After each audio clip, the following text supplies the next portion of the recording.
When each of my girls were learning how to ride their bicycles without training wheels, the same kind of process would happen at our house. They would meet their daddy out on the driveway, and they would walk up to the bicycle with a little bit of fear and trepidation, not sure, and he would invite them to get on the seat, and then he would give them some instruction. They would be wobbly, and he would assure them that he was not going to let them fall. And sure enough, they would get a little more stable the more they would practice. And he would be running beside them, sometimes running in front of them, sometimes running behind them, but there the entire time making sure that they were steady and they were riding their bike successfully.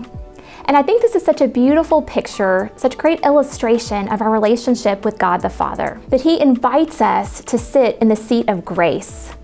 And then he asks us to journey with him in faith and obedience.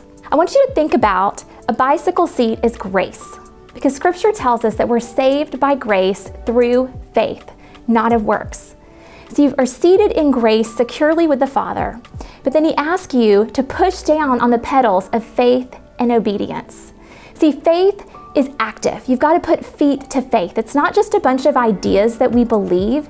Faith requires action. In fact, scripture tells us that without faith, it's impossible to please God.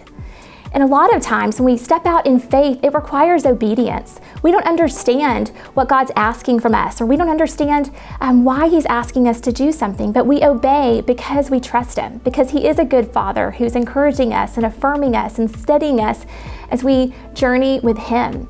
And the more we push down on those pedals of faith and obedience, it propels us farther into our journey with Jesus, into deeper intimacy, into maturity, into more Christ-likeness.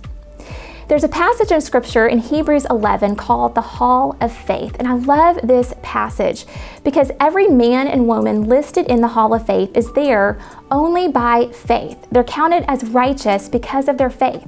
It's not their perfection, it's not their performance, it's their faith in God. And there's one person in particular who I really love that she is listed in this Hall of Faith. And her name is Rahab. In Hebrews 11:31, it says this: "By faith, Rahab the prostitute welcomed the spies in peace and didn't perish with those who disobeyed." See, Rahab was living a sinful life. She was a prostitute, but God still welcomed her into his family. Just as my husband would call out each of our daughters onto the driveway and seat them on that bicycle, God the Father calls us and seats us in grace. We're saved by grace through faith and not of works. And so we, like Rahab, despite our past, despite what we've done, can be called into God's family. And did you notice the connection between faith and obedience? It says Rahab didn't perish with the rest because she obeyed God. Obedience brings blessing. Her faith and obedience literally saved her life. So I want to ask you, are you growing in your faith? Or is there an area where you feel like you've been stagnant? Is there an area that God is calling you to obey, but because of a lack of faith, you just haven't? There's too much uncertainty. I just want to encourage you that this is a loving Father who is affirming you, assuring you, who is running before you, beside you, behind you, and he is not going to let you fall. You are securely seated in grace. And so you want to put feet to faith.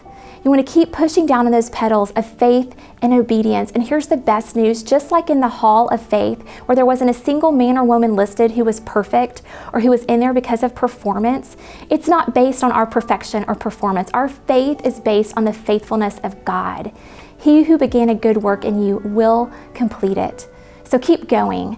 Keep trusting Jesus in faith and obedience, and keep drawing near to him and becoming more like him.